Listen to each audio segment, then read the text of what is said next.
नमस्कार, आप देख रहे खबर इंडिया न्यूज और मैं हूं आपके साथ खुशी। आइए नजर डालते हैं आज की बड़ी खबर पर। उद्धव ठाकरे को मिला मुस्लिम वोटर का साथ, बीजेपी से बिद के उत्तर भारतीय चौंका देंगे मुंबई के ये चुनावी आंकड़े। उद्धव ठाकरे की शिवसेना को मुस्लिम समाज के रूप में नया वोटर मिल गया है, जो उनकी राजनीतिक नैया को पार लगाने में उपयोगी साबित हुआ है। लोकसभा चुनाव में मुस्लिम समाज ने उद्धव सेना को वोट दिया है, इसलिए उनकी सीट निकल पाई। चुनाव नतीजा आने के बाद कहा जाने लगा है कि मुस्लिम मतदाता अब ठाकरे के साथ हो गए हैं। ऐसे में उद्धव का बीजेपी के साथ वापस आना आसान नहीं होगा, लेकिन कांग्रेस के लिए ये शुभ संकेत नहीं है। उधर उत्तर भारतीय बीजेपी से बिदक गया है, जो बीजेपी के लिए खतरे की घंटी है। शिवसेना की पहचान कभी कट्टर हिंदुत्व वाली पार्टी के रूप में होती थी और मुस्लिम समाज इस वजह से दूरी बनाए रखता था, लेकिन अब ये समीकरण बदला है। उद्धव की नई शिवसेना को मुस्लिम मतदाताओं का साथ मिला है। यह लोकसभा चुनाव इस बात का प्रमाण है। भाईखला, मुंबा देवी, शिवाजी, मानखुर्द, अनुशक्ति नगर, कुर्ला, चांदीवली, घाटकोपर पश्चिम, मलाड, मालवनी जैसे अन्य मुस्लिम क्षेत्रों के मुस्लिम मतदाताओं ने उद्धव के उम्मीदवारों को खूब वोट दिया है। अरविंद सावंत को खूब मुसलमानों ने किया वोट। दक्षिण मुंबई में उद्धव ठाकरे के सांसद अरविंद सावंत की जीत में मुस्लिम वोटरों ने बड़ी भूमिका अदा की। शिंदे सेना की उम्मीदवार यामिनी जाधव ये भ्रम पाल कर बैठी थी कि मुस्लिम उनके साथ हैं, लेकिन उद्धव सेना के अरविंद सावंत 52,673 मतों के अंतर से जीत गए। भाईखला, मुंबा देवी के मुस्लिम मतदाताओं ने सावंत की जीत में बड़ी भूमिका निभाई। मुस्लिम बहुल भाईखला में सावंत को 86,883 वोट मिले, जबकि जाधव को 40,813 वोट तक ही सिमटा दिया। मतलब 46,070 वोट का सावंत और जाधव के बीच का बड़ा अंतर रहा। मुस्लिम बहुल मुंबा देवी विधानसभा से कांग्रेस के विधायक अमीन पटेल हैं, जहां से अरविंद सावंत को 77,469 वोट मिले, जबकि जाधव को 36,690 वोट ही मिले।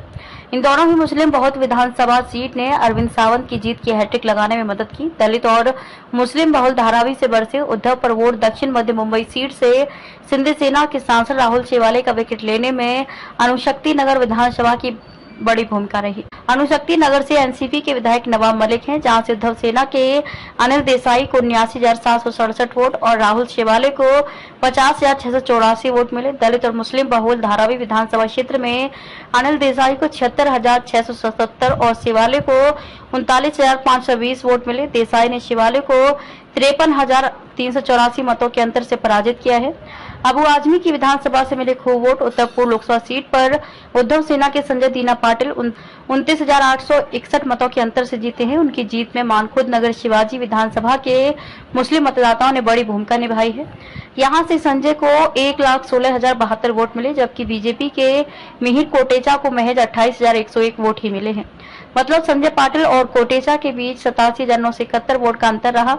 ये विधानसभा चुनाव क्षेत्र ही संजय पाटिल की जीत का कारण बना। यहाँ पर समाजवादी पार्टी के विधायक अबू आजमी है, अमोल बनाम वाइकर। घाटकोपर पश्चिम विधानसभा से बीजेपी के राम कदम विधायक हैं। घाटकोपर पश्चिम विधानसभा मुस्लिम मतदाताओं की अच्छी खासी संख्या है, जहाँ संजय पाटिल ने 15,772 वोटों से लीड किया है। इस अंतर के बाद कांग्रेस में नया जोश भर गया है। उसे लगने लगा है कि आगामी विधानसभा चुनाव में वह राह कदम को आसानी से हरा सकती है। उत्तर पश्चिम लोकसभा चुनाव क्षेत्र में उद्धव सेना के अमोल कीर्तिकर महज 46 मतों से हारे हैं। जोगेश्वरी पूर्व विधानसभा का प्रतिनिधित्व करने वाले रविंद्र वाइकर सिंधे सेना के उम्मीदवार थे। उन्हें खुद के विधानसभा में अमोल वाइकर को पटखे नहीं दी। मुस्लिम बहुल क्षेत्र में वाइकर को 72,119 वोट और कीर्तिकर को 83,401 वोट मिले हैं। कांग्रेस को भी वोट दिया। उत्तर पूर्व मुंबई सीट से कांग्रेस की वर्षा गायकवाड़ और जीत का कारण भी मुस्लिम मतदाता रही। उन्होंने बीजेपी के उज्जवल निकम को 16,514 मतों के अंतर से हराया है। कुर्ला, चांदीवली, बांद्रापुर और बांद्रा पश्चिम विधानसभा उपयोगी साबित हुआ। वर्षा को चांदीवली विधानसभा में 1,02,985 वोट मिले, जबकि निकम को 98,661 वोट मिले। कुर्ला विधानसभा में वर्षा को 82,117 वोट और निकम को 58,553 वोट मिले। कुर्ला से सिंधे सेना के विधायक मंगेश कोडालकर हैं। ठाकरे परिवार के मातुश्री निवास स्थान वाले बांद्रापुर विधानसभा में वर्षा को 75,013 और निकम को 47,551 वोट मिले। अब तक के लिए बस इतना ही। फिर होगी आपसे मुलाकात ऐसी एक और बड़ी खबर के साथ। तब तक के लिए नमस्कार और देखते रहिए खबर इंडिया न्यूज।